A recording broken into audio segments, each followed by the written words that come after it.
No, I did try and convince the boss to take that out of the show actually a few years. Don't believe everything everyone tells you. Yeah. Just try and use 2 fingers to hold the control column. We're going to get a Harrier hovering now. Nice. Lovely.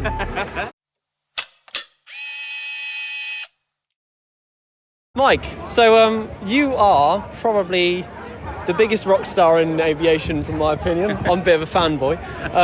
So what was it, 10 years in the RAF Red Arrows, and how many years did you do in the Blades? 5 seasons-ish. Yeah, sort of 4.5 seasons. So a long time. Yeah. And that was private display team, wasn't it? And you would fly other people around and stuff, and you do air shows like this, and that was all quite impressive stuff on it and stuff. So yeah, the Blades were set up as a commercial airline, so they were regulated exactly the same way as EasyJet, British Airways, but in aerobatic aeroplanes. So actually we're the world's only aerobatic airline. So I was a commercial pilot and very, very fortunate to fly passengers in the front seat of the Extra 300 and show them what formation aerobatics is. He's the lucky one who got to do it, isn't he? Twice. I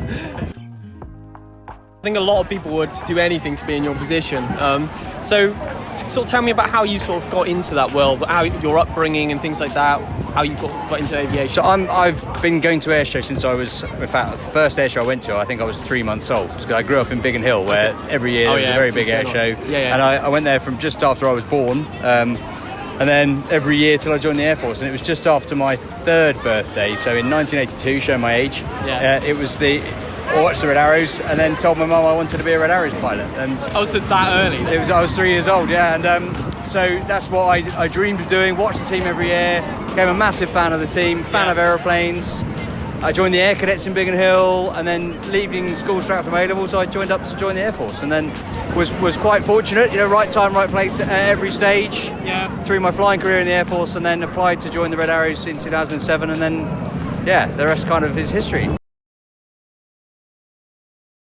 So, because you have to have done a certain amount of in the RAF before you can qualify to be a Red Arrows pilot, right? Yeah, so 1,500 hours flying and completed a frontline tour. So I flew the Tornado F3 on the front line, and I've been a flying instructor before I went to the Tornado. So I had my 1,500 hours, I was assessed above average, and I had done my frontline tour. So as soon as I was eligible, literally the second I was eligible, put in an application for the team, and very, very happily got through my first attempt. So was that secretly your main goal when you joined the RAF then, to be a Red Arrows pilot, or was it more for other? Was it sort of just sat there in the background thinking, if it happens, it happens, or were you going I'm going to be a Red Arrows pilot? No, on every single appraisal where you write what you want to do in the future, what are your aspirations, I put join the Royal Air Force aerobatic team. So you've got to put it there just to show that what your outlook is, what your vision is for the future, and of course not everyone gets there. As I say, I was very fortunate, right place, right time at every stage, I think, and was very lucky to get into my first attempt, and had a brilliant initially 3 years in the team, and then recalled to be Red 10 for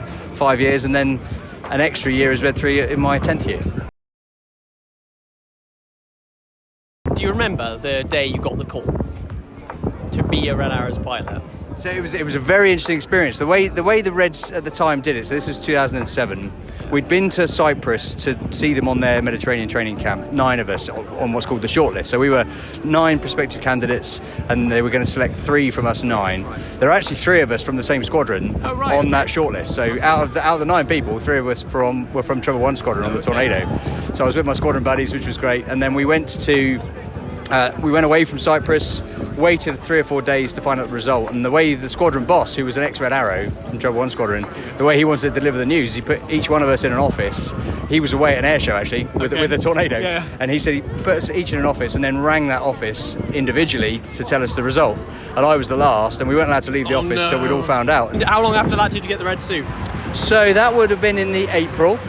And it wasn't until the following April that I actually got to wear the red suit. So it was a long time from it's not over being even told. after that, the phone call at the office? No, not at all. And you have to make the grade. During training, there's always a chance that you're not going to be good enough. And I have to admit, there were times when I honestly thought I wasn't good enough. Well, I was going to ask you, did you have any self-doubt at any point? Did you think you were capable of it? And you must have done it to some degree, the whole time. And it's not just with the Red Arrows. I've had self-doubt throughout my entire career. Every stage of training, you just think, there's a Harrier in the background, very nice. At every stage of training, you just think, I'm not good enough for this. I worked really hard on the elementary flying when I was flying at 120 knots. Now I've been streamed fast jet. I'm going to the Tucano, which flies at up to 300 knots, and just think I was working hard then. They're only working twice as hard now. And then you go to the Hawk, which is twice as fast again, and But at every stage, and this is the advice I give to youngsters going through training, is just take each day as it comes. Because in that world, you have, I suppose, like you were saying, you have to be on your game all the time, don't you? There's no space for relaxing, I suppose, in that. So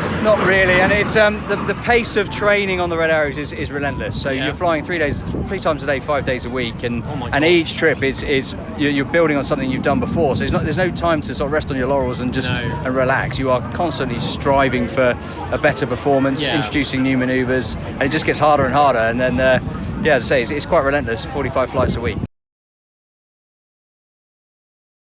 So you flew how many different positions in the Red Arrows? So I was Red 3 to start, and then I went to Red 7 as Synchro 2 for my second year, and then I was the Synchro leader. And then I left the team, went back as Red 10, but in that year the team was only a 7 ship, so 2012. So for all of the Queen's Diamond Jubilee fly pass and the Olympics, I was Red 9, and then I did 5 years as Red 10. No, I didn't. I did 6 years as Red 10. And then I left the team again for a couple of months, then got called back to be Red 3 and again. That was from wasn't that in the Danger Men documentary, actually, where you had to go called It was back? in one of the documentary. I can't remember which one it was called. Kings of the Sky, maybe. That was Kings of the Sky. I remember watching it, actually, because that was only a few years ago, wasn't it? That wasn't that long ago. It was in 2018. Oh, was it? Yeah, so it's quite a long while ago. Yeah, COVID's got in the way. It's a bit of a time war. Yeah, so it was, they were the positions I flew. Started as 3, finished as 3, and then went straight from that to being Blade 3. Which one was your favourite position? Synchro 2. Synchro 2 is just the best, because the training, you're learning all this very low level, high speed, dynamic flying. I mean, being number 3 is nice because you've got to be a stable platform for the rest of the formation.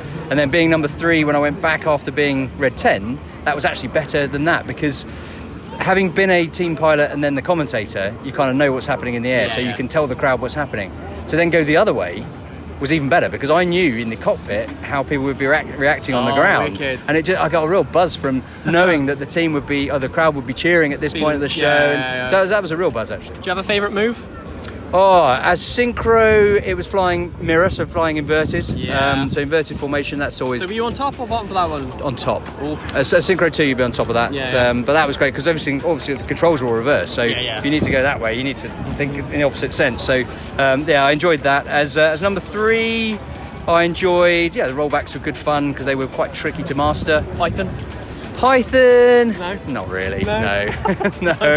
No. I did try and convince the boss to take that out of the show, actually, a few years, because it was in the show every year for. Fair enough. Fact, still, they called it the Serpent this year. It's a variation of it. It does something else at the end, which looks better in my opinion. And it's nice to change it up. But. So the people who are watching this, they might be a bit more familiar with doing it in simulators and things like that, right? So is there anything that in real life people maybe don't think about when it comes to flying these displays, like little detail or something that you might not think about, but it actually makes things a hell of a lot more complicated than people realise? I suppose little things like turbulence. On a bumpy day, you've got to really focus on just not gripping the control column. I used to teach the new guys just try and use 2 fingers to hold the control column. We're going to get a Harrier hovering now. Probably not the best time to do an interview. They're wicked, they are.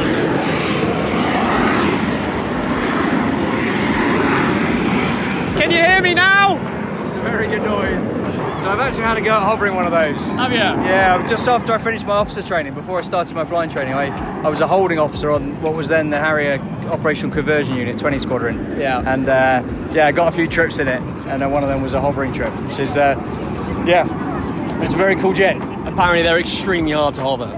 It was quite tricky because there are 2 levers with your left hand, so you had to be quite careful. Oh, right, okay. One was for the nozzles, one was for the throttle, so you just had to be quite careful with what you're doing there. With the F-35 now, it's all computers, so you press a button, you go hover mode, then just use your... That's more like playing a game. Yeah, exactly, I'm not doing a disservice to F-35 pilots, but I think it was definitely harder, very much harder to hover a Harrier.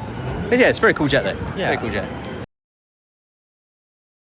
Yeah, so things like turbulence, where if you're on a bumpy day, we would, for example, the references, I'm trying to think, to my Red 3 references for arrow, where the closest reference, you would line up the leading edge of the wing, and then there was a flap strake which cut a nut in half, and that was your reference. So on a bumpy day, you would go out and you would brief it as a full nut day. So instead of seeing half a nut, you just move 6 inches wider and see. So the reference was actually the full nut. So and then that way you weren't fighting the turbulence, but because you're all in the same pocket of air, so the turbulence affects everyone. If you're all relaxing, it's all kind of exactly. And if you're gripping the stick, that bit of turbulence, your rigid arm means the turbulence just gets exacerbated. So relaxed grip. Now, literally these 2 fingers, and then just full nut day. That's turbulence. So things like that, I suppose, are intricacies that you wouldn't normally think of.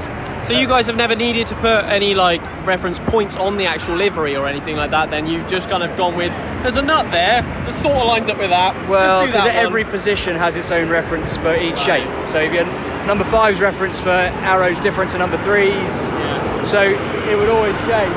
Here we go again. The bow. He likes his applause. It's probably going to run out of water today. Oh yeah, I forgot about that. This was the moment that I realised I was stood next to Mike Ling, admiring a Harrier jump jet. Can someone tell me how this has gone from being stupid in GTA to this?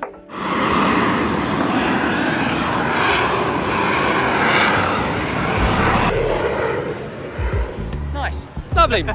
So, Mike, if you were to give anyone here watching who's an aspiring Red Arrows pilot, for example, or just display pilot in general, it's quite a complicated, hard space to get into with a lot of competition. What advice would you offer? Well, as I said before, that if you're already in the game and you're flying, just take each stage as it comes. You cannot be a formation display pilot when you've just started flying. It all comes with experience and that graduated training. So just concentrate on the next step, and then the next step, then the next step, and you might be lucky and get what you want. So just focus on the next stage. Don't look too far ahead. Well, have the long-term aspiration, but focus on the near first of all. And in terms of actually going into the job, if you're passionate about it, just try and by any means possible get into it. It's an expensive game. As a civilian pilot, flying aerobatics is very expensive. So do look at what scholarships are on offer. The Air League, the Young Air Pilots, they all offer scholarships for various flying. So just search Google for flying scholarships and just see what's available. But there's a lot of help out there, and hopefully can introduce more people to what is a brilliant pastime. Is there anything you would have told yourself, your younger self, going back? If you go back in time and tell yourself something, what would you say? Make a diary. Yeah. I never wrote a diary. I often look back through my logbook and try and refresh myself on, that was when we went into Malaysia and did this, or we went into China. It's because I've had so many amazing opportunities, but actually remembering the detail is something I wish I'd written a journal or a diary about. So, but then hindsight's a wonderful thing. And at the time, I didn't know that was going to be my career and where I've got to. So it's one of those things. But maybe keep a diary and just don't believe everything everyone tells you. Yeah. What, just in general, is that a life lesson? Yeah, I think it is. Yeah, I was 2 days away from joining the army because I was told my A-level results weren't good enough to be an Air Force pilot. So I was quite literally 2 days away from joining the army, and then I got a call from another RAF careers office saying, "What are you doing going to the army? Come and see me tomorrow." And I went and saw him. 2 weeks later, I was at Cranwell for selection, and then was in the Air Force 3 months later. So because I listened to the recruiting sergeant on the phone, he said my A-level results weren't good enough. So second opinion. Right. So he was just saying that to get you in the army then, basically? He was just saying that because I think there'd been a big wave of applicants for the pilot positions, and he didn't think. I had the minimum required, or more than the minimum required, but he didn't think, hey, one of those things. So just a couple more questions then. How many flying hours have you logged now? I think I'm just under 6,000. Only 6,000 flying hours. Well, I'm on my 5th logbook. Wow. Because of course most of the Red Arrows flying is only half-hour flights, so you end up filling up logbooks quite quickly. But whereas an airline pilot might have 18,000 hours, but they're all 10-hour flights. Not quite as exciting. No. So I'm just under 6,000. So the final question: what has been the highlight of your career so far? Blimey. There have honestly been so many. First, you can name 3 if you want. Okay. Right, Red Arrows, flying, racing Lewis Hamilton. I was in a Red Harris Hawk. He was in his Formula One car. That was best day at work ever. I was very lucky. I took part in all 3 of Her Majesty's Jubilee flight pasts. So wow. I was in a Tucano for the Golden. I was Red 9 for the Diamonds, and then the Platinum I was in the back of a Chinook. So I think I'm the only one. I think I'm the only one who took part in all 3 Jubilee flight pasts. So that's a nice stat. And then flying Spitfire. It's the best thing in the world. Just strapping into a Spitfire, firing up a Merlin when you get a waft of smoke. It's just the best. It gives me tingles talking about it. It's just such an amazing experience and a true honour to fly aeroplanes that are the reason we're all here now. So Yeah, exactly. I guess they're my 3 highlights. Yeah, well, that's lovely. Lovely to meet you, Mike. You too, mate. Thank you so much for taking time to do this, and hopefully you enjoy the rest of the show. We definitely will be and stuff. So yeah, Keep up the good work.